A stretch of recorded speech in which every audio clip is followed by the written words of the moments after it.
திசைகள் சார்ந்த கடந்த கால வினாக்களை தான் நம்ம இந்த வகுப்புல பார்க்க போறோம். முதலாவதா 2007ஆம் ஆண்டு நடைபெற்ற புலமை பரீட்சையில வந்த வினாவை பார்ப்போம். முதல்ல அந்த வினாவை நம்ம வாசிச்சுக்கிட்டு அப்புறமேல அந்த வினாவை இலகுவா புரிஞ்சுக்கிட்டு என்ன செய்வோம் அப்படின்னா, இலகுவான முறையில இந்த வினாவுக்கு எப்படி தீர்வு காணுங்கிறத பார்ப்போம். முரளியின் வீடு சங்கரின் வீட்டுக்கு கிழக்கே உள்ளது. சங்கரின் வீடு மோகனின் வீட்டுக்கு கிழக்கே உள்ளது. ஆகவே முரளியின் வீடு மோகனின் வீட்டுக்கு கிழக்கே உள்ளது. மோகனின் வீடு முரளியின் வீட்டுக்கு அண்மையில் உள்ளது. மோகனின் வீடு சங்கரின் வீட்டிலும் பார்க்க முரளியின் வீட்டுக்கு அண்மையில் உள்ளது. அப்படிங்கிற 3 விடையும் கொடுத்துருக்காங்க. இந்த வினாவை பொறுத்த வரைக்கும் முதல்ல வாசிச்சோம் அப்படின்னா ஒன்றும் புரியாது. நம்ம என்ன செய்யணும் அப்படின்னா, இந்த மாதிரி திசைகள் வினாக்களுக்கு நம்ம பெரும்பாலுமே பட வரைபை தான் பயன்படுத்துவோம். அந்த பட வரைபை வச்சு அந்த வினாவை அணுகிறதன் மூலியமா அந்த வினாவுக்கான விடையை இலகுவா காணக்கூடியதா இருக்கும். எப்படி ஒரு படத்தை வரைஞ்சிக்கிறது அதுதான் அடுத்த விஷயம், ரைட்டா? அதை இப்ப பார்ப்போம்.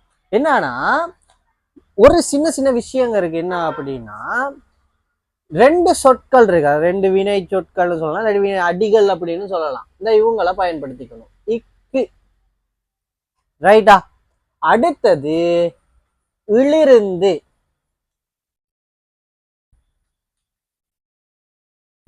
இது நல்லா தெரிஞ்சிருக்கணும். அப்புறம் ஒரு திசையை பொறுத்த வரைக்கும் 4 திசைகளும் பிரதானமான 4 திசைகளும் தெரிஞ்சிருக்கணும். அப்புறம் உபதிசைகள் 4களும் தெரிஞ்சிருக்கணும். முதலாவது என்னது? வடக்கு, கிழக்கு, தெற்கு, மேற்கு அப்படிங்கிறது தெரிஞ்சிருக்கணும். அப்புறம் இதுக்கு இடையில வர்ற வடகிழக்கு, அப்புறம் இடையில வர தென்கிழக்கு, அப்புறம் இடையில வர தென்மேற்கு, அப்புறம் இவங்க 2 பேருக்கு இடையில வர வடமேற்கு.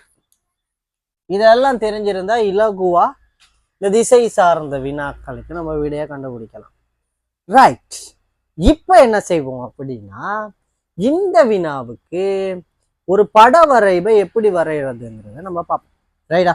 பாருங்க, நான் அன்பார்ந்த மாணவ செல்வங்களே, என்ன விஷயம் அப்படின்னா, முரளியின் வீடு சங்கரின் வீட்டுக்கு கிழக்கே உள்ளது. இப்ப ஒரு பட வரைபை வரைஞ்சி இந்த வினாவை விளங்கிறதுக்கு நல்லா நம்ம தெரிஞ்சிருக்கணும். இந்த இக்குங்கிற வர்றவங்க கிட்ட இருந்து தான் நம்ம அந்த பட வரைபை வரைய போறோம். ரைட்டா? முரளியின் வீடு